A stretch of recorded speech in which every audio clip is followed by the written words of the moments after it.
I'm Lex. And I'm Sierra. We are a couple that are based out in Florida. We've been together for about 3 years, but our bike life didn't start until about a year ago. I currently have a 2025 R7. And I have a CF Moto 675. I'm just going to explain how I got into the bike community, and then she's going to explain how she got into the bike community. So I always wanted a bike, but I thought they were really fast and a bit scary. I started getting into the car community and met some friends through there. We were riding around one day and we came across a bike meet at a Home Depot. So we posted up and watched the bikes come in and out, and I literally thought it was the coolest thing ever. And then literally the next day after that, I was riding my car and I saw a bike come flying by me, and I sped up a little bit to get a better look, and I saw that it was a BMW S1000. I am in love with those bikes. So that was fate. I was like, I'm getting one.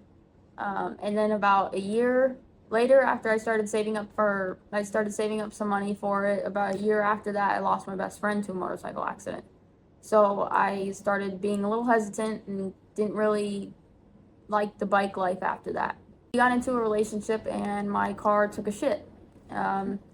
So I thought for the cheapest and the easiest route for me to get to work was to get a motorcycle.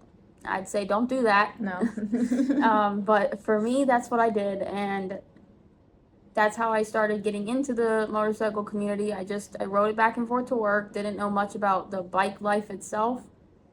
And then I started meeting some more bikers and going to meets and stuff like that, and I got into bike life, and it's literally the best thing I could have done.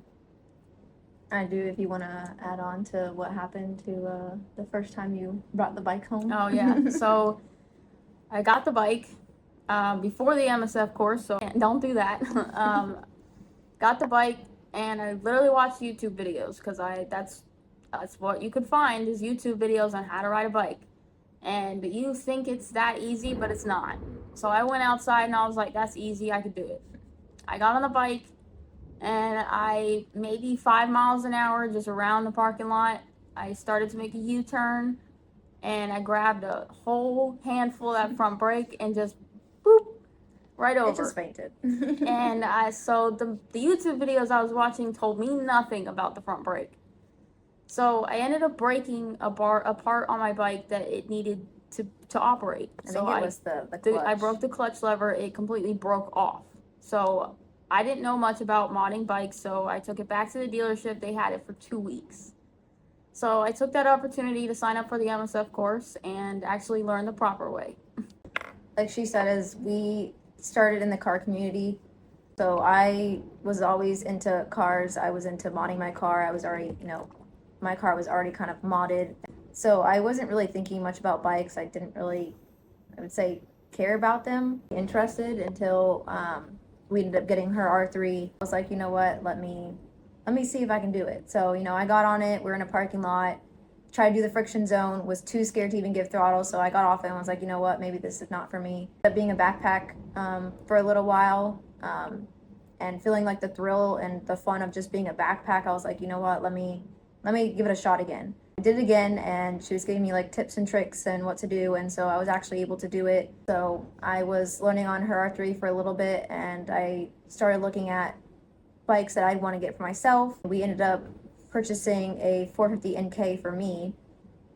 Got that delivered before I even took the MSF course, but I kind of already had an idea of what I was doing because of how long I was practicing. I think the next day or two is when I signed up for the MSF course, taking that, and then had my 450 NK for about four months until we had the opportunity to upgrade to the bikes that we have now. And that's kind of how we started getting into the bike community. So on our YouTube channel, our videos are going to be based off of just bike content and modding the bikes and just doing different stuff on them and giving you guys different videos that you don't see often. Yeah, so like tips and tricks, and we'll probably do some riding videos here and there, just couple bike content as well. Definitely not enough content out there modding the 675. Either way, yeah, you'll get modding tips and tricks on both bikes because yes, there is not a lot because of CF Moto being so new. it'd be a learning process for us, and so it's something that we can teach you along the way as we learn. And also look out for the next video. We'll be on doing the tail tidy on the R7.